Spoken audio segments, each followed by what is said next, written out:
Welcome to The Explainer. We're actually going to skip the usual agenda today because I really want to plunge you straight into the dust, the heavy scent of gunpowder, and just the raw, unvarnished reality of 1934 Louisiana. We are looking at the final, truly chaotic moments of two of the most infamous outlaws in American history and the shocking aftermath that followed. Okay, let's dive into this. 130. That is the staggering number of rounds fired in literally a matter of seconds during the infamous ambush of Bonnie and Clyde. This wasn't your typical Hollywood shootout. It was a sheer, overwhelming wall of firepower. And to understand how we get to this massive volume of gunfire, we have to look at the meticulous planning that set the stage for those fatal seconds. Which brings us to Section 1, setting the trap, the ambush planned. Let's walk through this ticking clock event exactly as it unfolded. The timeline here is incredibly tight. On May 21st, 1934, a four-man posse from Texas, who are currently set up in Shreveport, catches a major break. They learn the gang is planning to visit the father of one of their associates, a guy named Ivy Methvin, down in Bienville Parish. By 9 p.m., they are in position. Imagine being one of those lawmen, crouching in the dense, damp bushes along Louisiana State Highway 154, waiting through the dark night of May 22nd. They end up waiting through the entirety of the next day with absolutely no sign of the perpetrators. By the morning of May 23rd, they are completely exhausted and honestly almost ready to give up. But then, right at 9:15 a.m., the distinct, roaring sound of a vehicle approaching at high speed cuts through the morning air. Now, the tactical brilliance of this trap relied on one absolutely crucial maneuver. You see, the posse had actually persuaded Methvin to park his truck right on the shoulder of the road that morning. It was literally the perfect decoy. They knew that if Barrow saw his associate's father's truck, he would instinctively decelerate to speak with him. And that is exactly what happened. This specific placement forced the Ford V8 to slow down, positioning the outlaws at point-blank range right in front of the concealed lawmen in the brush. Let's move to Section 2. The 130-round ambush, the fatal seconds. This is where all that waiting ends and a terrifyingly rapid sequence of events kicks off.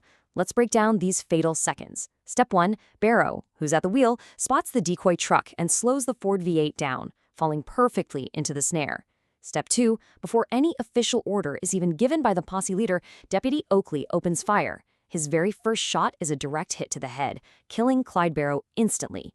One posse member, Hinton, actually reports hearing Bonnie Parker scream as Barrow dies. Then, Step 3, with the car still rolling forward, all 6 lawmen just unleash absolute hell, completely emptying their weapons into the vehicle. Listen to this first-hand account from posse members Hinton and Elkhorn, because it really puts you right there. They stated, "Each of us 6 officers had a shotgun and an automatic rifle and pistols. We opened fire with the automatic rifles. They were emptied before the car got even with us. Then we used shotguns. There was smoke coming from the car, and it looked like it was on fire. After shooting the shotguns, we emptied the pistols at the car, which had passed us and ran into a ditch about 50 yards on down the road. They even noted the car almost turned over, but they kept shooting even after it stopped. Like they said, they weren't taking any chances." 112. Film footage taken by one of the deputies immediately following the ambush revealed exactly 112 bullet holes tearing through the body of that Ford V8. And this brilliantly illustrates the sheer, massive forensic overkill of the event. Parish Coroner J.L. Wade's official report is pretty grim reading. It lists 17 entrance wounds on Clyde Barrow and 26 on Bonnie Parker. Out of the 112 shots that hit the car, roughly 30 struck the couple. Both suffered several headshots, and one bullet even completely severed Barrow's spinal column. The coroner noted that pretty much any number of the individual wounds they suffered would have been instantly fatal on their own. To truly grasp the visceral reality of that morning, consider this sensory detail. The simultaneous blast from all those shotguns, automatic rifles, and pistols was so overwhelmingly loud that the members of the posse were left completely, temporarily deaf for the entire afternoon. The sheer violence of sound matched the physical destruction. That takes us to Section 3, Inside the Arsenal, Stolen Weapons Found. So why was the posse so absolutely committed to this devastating shoot-first strategy? Well, when police finally inspected the bullet-riddled Ford, they didn't just find a couple of sidearms. They found an absolute war chest. We're talking 120-round BAR magazines, an entire arsenal of stolen automatic rifles, sawed-off semi-automatic shotguns, assorted handguns, several thousand rounds of ammunition, and 15 sets of license plates from various states to help them evade capture. This massive stockpile proves exactly why the lawmen felt they had absolutely no choice but to strike with overwhelming, preemptive force. Texas Ranger Frank Hamer, who led the posse, summed up the harsh, kill-or-be-killed reality of the situation perfectly. He stated, "I hate to bust the cap on a woman, especially when she was sitting down. However, if it wouldn't have been her, it would have been us." It's a stark quote, grounded right in the primary sources, but it reflects the absolute dread the lawmen felt regarding the gang's firepower and their known willingness to use it. Next up is Section 4, A Macabre Circus, the Aftermath. While the ambush itself was an act of extreme, calculated violence, what happened next was just a bizarre descent into cultural madness. Now, what's really interesting about this slide is the staggering breakdown of order that happened almost immediately. Hammer, Hinton, Jordan, and Oakley drove into town to call their bosses, leaving Alcorn and Golds behind to guard the scene, and they quickly lost control. A curious, rabid crowd gathered out of nowhere, and the souvenir hunting was incredibly gruesome.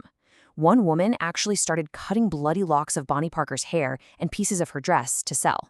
When Hinton returned, he was sickened to find a man actively trying to cut off Clyde Barrow's trigger finger. The coroner reported that nearly everyone was collecting shell casings and bloody glass. And get this, one eager man even reached into the car with a pocket knife, trying to cut off Clyde's left ear. The nearby town of Arcadia experienced a sudden, chaotic boom. Within hours, the population swelled from a quiet 2,000 to an overwhelming 12,000 people. They were arriving by any means necessary: carriage, horseback, train, and even airplanes. Look at the stark contrast here. A gruesome double homicide scene was instantly transformed into an economic opportunity. The local economy surged. Sandwiches sold out instantly across town. The price of a bottle of beer jumped from 15 cents to 25 cents. Ultimately, Hamer and Hinton had to physically intervene just to get people away from the car and put an end to this carnival-like atmosphere.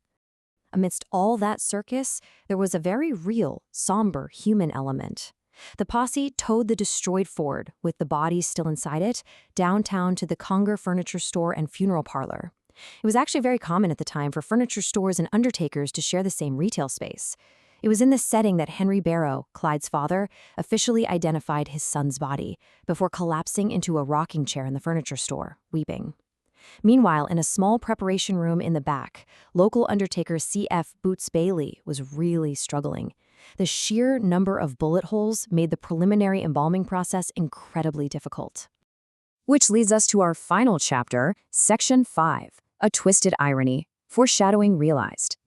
As if the story couldn't get any stranger, the final chapter of Bonnie and Clyde features an incredible, almost unbelievable full-circle historical coincidence. Back in 1933, a year prior to the ambush, the Barrow gang had actually kidnapped an undertaker named H.D. Darby and a home demonstration agent named Sophia Stone. On May 23, 1934, upon hearing the news on the radio, Darby and Stone traveled from nearby Ruston to Arcadia to officially identify the bodies of their former captors. But Darby didn't just identify them. Being an undertaker himself, Darby actually stepped in to assist Boots Bailey with that remarkably difficult embalming process. A victim from their past was now intimately preparing them for their graves. So the crucial point here is this eerie piece of foreshadowing. During that 1933 kidnapping, Bonnie Parker had reportedly laughed out loud when she found out Darby's profession. She flippantly remarked to him that maybe, just maybe, he would work on her corpse one day. It was just a dark, throwaway joke made by an outlaw feeling completely invincible. Yet it perfectly and grimly manifested into reality in a small, crowded back room in Arcadia, Louisiana.